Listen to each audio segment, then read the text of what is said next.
Hello दोस्तों, welcome back to Tryst with Law. We all need a tryst with law sometime in our lives and that's why we're here. दोस्तों, अपने हम criminology को series को आगे बढ़ाते हैं। जुवेनाइल जस्टिस को हमने ऑलरेडी देख लिया। अब डेथ पेनाल्टी को डिस्कस करते हैं, which is as relevant as ever. तो इनफैक्ट दोस्तों, इसके बारे में सुप्रीम कोर्ट ने वैसे Rajendra Prasad versus state of UP में गाइडलाइन दी थी कि कब आपको डेथ पेनाल्टी को आप प्रेफर करेंगे कंपेयर टू लाइफ इम्प्रिजनमेंट। लेकिन एक और इम्पोर्टेंट केस था जिसमें कोर्ट ने उसको और थोड़ा कैसे अप्लाई करेंगे, Vishnudev Shah versus state of West Bengal. This case is important क्योंकि इसमें अलग अलग थ्योरीज को कोर्ट ने कंपेयर किया है। जैसे आपसे ये मैं हाईलाइटेड पोर्शन शेयर कर दूंगा, बट लेट्स जस्ट डिस्कस। तो सबसे पहले let's start with low hanging. Reformative और रिहैबिलिटेटिव थ्योरी में डेथ पेनाल्टी को तो एकदम 0 नंबर मिलेंगे, बिकॉज अगर आप मर गए तो आप कैसे रिफॉर्म हो सकते हैं, वो खत्म। दूसरी थ्योरी है डेटरेंस थ्योरी, जो कि सबसे ज्यादा common, the commonest argument in support of death penalty is deterrence, not for the person who committed the crime but for other person in society, जिनको पता चलेगा यार ये तो ये क्राइम किया तो उसको डेथ पेनाल्टी मिलेगी।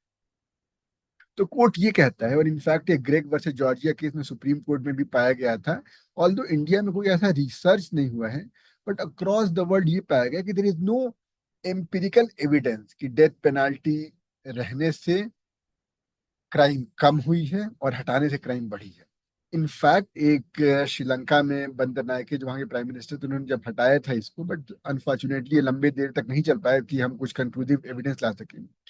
इंडिया में भी आंध्र प्रदेश हाई में कुछ ये सब देखा गया था, बट मतलब ऐसे रिसर्च करने की कोशिश की गई थी, बट स्टिल कोई कंक्लूसिव प्रूफ नहीं निकल पाया वन वे और दी अदर।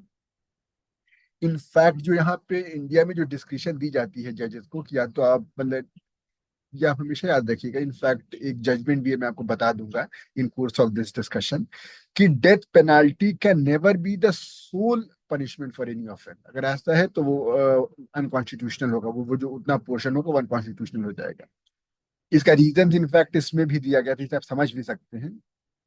रीजन ये है कि जनरली अगर लेट से अगर आप एक जज और आपको मालूम है कि भाई डेथ पेना अगर इसमें मैं कन्विक्ट करूंगा तो death penalty only punishment which I can grant, तो आप जनरली कन्विक्ट नहीं करोगे, बिकॉज एवरी कॉन्शियस जज नोज कि my decision can be wrong, क्योंकि मैं ये डिसीजन तो दे रहा हूँ based on the evidences, based on the circumstances.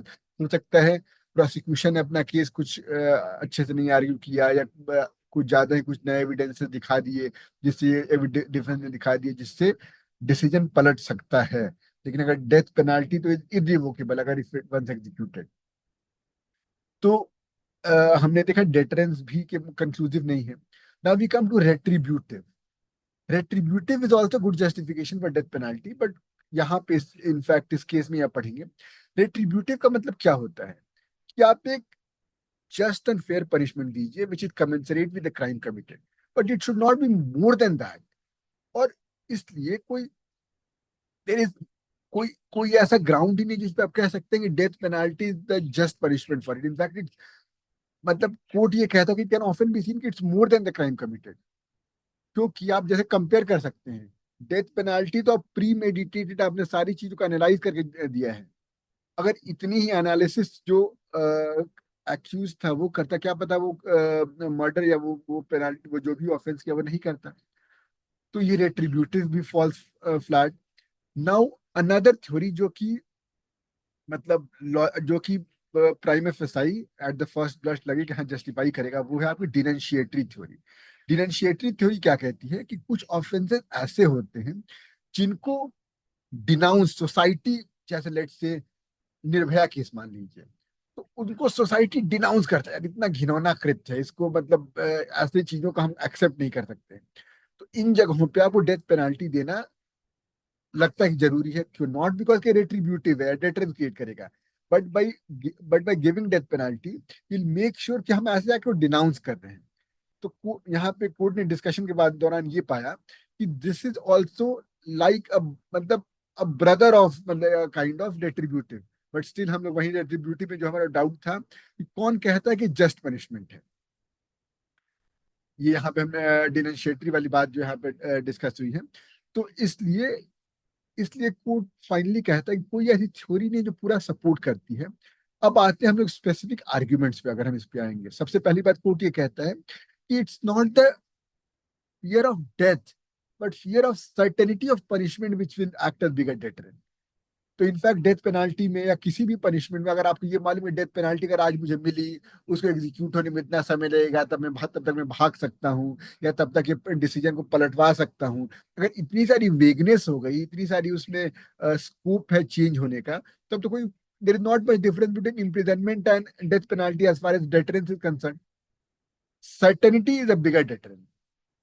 दूसरी बात, और हमने अभी देखा है, ऑल्दो एक बात और आप ये ध्यान रखिएगा कि although burden of proof is beyond reasonable doubt for in conviction in criminal offence, लेकिन अगर मैं आपसे पूछूं, अगर आप जज हैं, तो अगर आपको लेट्स से डेथ पेनाल्टी देनी है कन्विक्ट करके, तो ऑब्वियसली वो जो बर्डन ऑफ प्रूफ है जो कि आप अपने जज अपने दिमाग से समझते हैं this is beyond reasonable doubt, आप उसको हमेशा एक स्टेज और चेक करना चाहेंगे. तो वो जो थ्रेशोल्ड आप उसको, although it's not legally required कि आपको बियॉन्ड रीजनेबल डाउट से ज्यादा कुछ नहीं होता है, लेकिन सब्जेक्टिवली आप उसको और ज्यादा थ्रेशोल्ड को रेज करेंगे. दूसरी बात, in fact royal commission of capital punishment में भी यही, royal commission on capital punishment में भी डेटरेंस की बात देखी गई थी. कोई ऐसा मतलब कंक्लूसिव प्रूफ नहीं है कि डेटरेंस कॉज करता है. अब उसके बाद अगर हम इसमें देखेंगे कि और क्या इसमें कहा गया, जैसे हमने ग्रेग वर्सेस जॉर्जिया देखा है कि ये भी डेटरेंस को बोला कि कोई डेटरेंस जरूरी नहीं है. हमने ये भी देखा क्यों जज बहुत सारे डेथ पेनाल्टी नहीं देते हैं, बिकॉज उनको लगता है कि उसको फिर करेक्ट नहीं किया जा सकता है, और इसलिए जब भी अगर सिर्फ डेथ ही होगा तो वो गलत है, नहीं तो वो कन्विक्ट ही नहीं करना चाहेंगे फिर. उसके बाद एक और बात तो हम ये मानते हैं कि इनफैक्ट ये हम टुवर्ड द एंड चलिए अभी डिस्कस कर लेते हैं, क्योंकि हमारी जो क्रिमिनोलॉजी का जो जूरिस्प्रूडेंस का इवोल्यूशन हुआ है, उसमें रिफॉर्मेटिव और रिहेबिलिटेटिव थ्योरीज का ज्यादा इवोल्यूशन हो रहा है.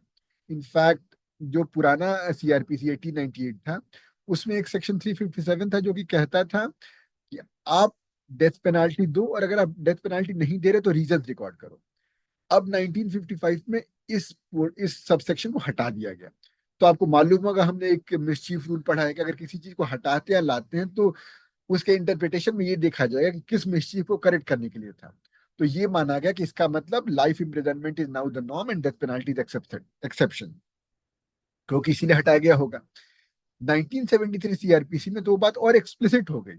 इनफैक्ट 1973 सीआरपीसी के जो सेक्शन है, आई थिंक इट्स 354, वो कहता है कि आपको इम्प्रिजनमेंट दो या डेथ पेनाल्टी दो, रीजंस रिकॉर्ड करने होंगे, और जो डेथ पेनाल्टी होगा तो उसमें आपको स्पेशल रीजंस रिकॉर्ड करने होंगे. ये 354(3) कहता है स्पेशल रीजंस दो. इसका मतलब और क्लियर हो गया कि डेथ पेनाल्टी आपको कम से कम देना है, लाइफ इम्प्रिजनमेंट ही ज्यादा देना है. तो उसके अलावा क्या है, एक सेक्शन 360 है अपने सीआरपीसी, मतलब ऑब्वियसली ऑस्ट वेल सीआरपीसी 1973 वाले में, जिसमें कहा गया था कि अगर आपको लगता है फ्रॉम द ऑफेंडर, और ऑब्वियसली रूल्स दिए गए, अगर 21 साल से ज्यादा है तो वो जो ऑफेंस जो पनिशेबल होना चाहिए वो 7 साल से कम की सजा से होना चाहिए, और अगर वो 21 साल से कम है या कोई विमेन है, तो unless it is a death penalty और लाइफ इम्प्रिजनमेंट, तो ऐसे ऑफेंसेस में अगर आपको लगता है from the character circumstances as कि इसको प्रोबेशन ऑफ गुड कंडक्ट पे छोड़ा जा सकता है या एडमोनिशन के तहत छोड़ा जा सकता है, तो आप छोड़ेंगे. और अगर ऐसा नहीं है तो इसके लिए आप स्पेशल रीजन रिकॉर्ड करेंगे, ये सेक्शन 361 में भी लिखा है. अब वो स्पेशल रीजन क्या है, इस जजमेंट में कोर्ट कहता है कि that special reason will depend, क्या होगा वो स्पेशल रीजन, ऐसा नहीं एज सर्कमस्टांस ये तो डिसाइड करेंगे, but it is more due to redemption of the convict.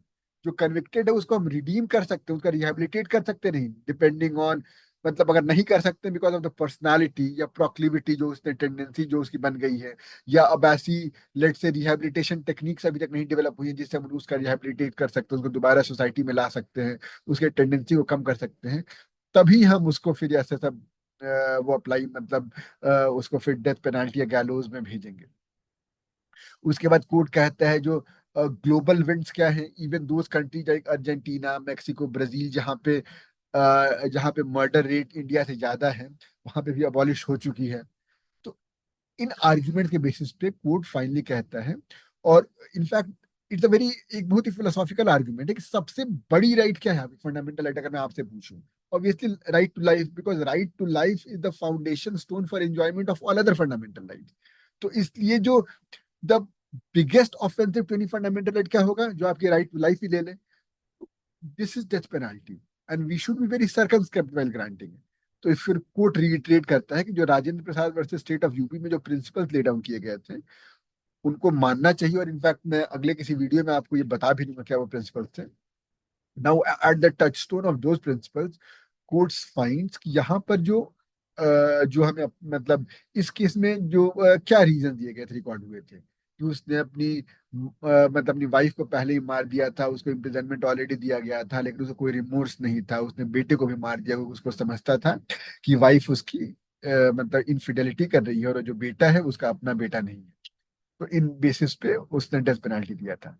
But court ये कहता है कि अगर ये आपको लगता है तो इट इज तो एन आई फॉर एन आई, ये तो आप बेसिकली रिवेंज ले रहे हो, रेट्रिब्यूटिव जस्टिस है। आप जो Rajendra Prasad versus state of UP वाले जो आपके गाइडलाइन थी, मोटिव देखना, क्या उसको रिफॉर्म कर सकते हैं, इन चीजों को आपने अप्लाई ही नहीं किया। और इसलिए कोर्ट इसको फिर इस डिसीजन को सेट असाइड कर देता है एंड कन्वर्ट्स कम्यूट कर देता है इसको डेथ पेनाल्टी से लाइफ इम्प्रिजनमेंट। तो दोस्तों अगले किसी वीडियो में मैं आपको Rajendra Prasad versus state of UP के गाइडलाइन बता दूंगा। आई होप आपको ये समझ में आया होगा। और कोई दिक्कत कोई परेशानी कमेंट सेक्शन में बताइएगा। मिलते हैं अगले वीडियो में डेथ पेनाल्टी से रिलेटेड किसी नए केस के साथ। Till then, bye bye and enjoy your trust with law.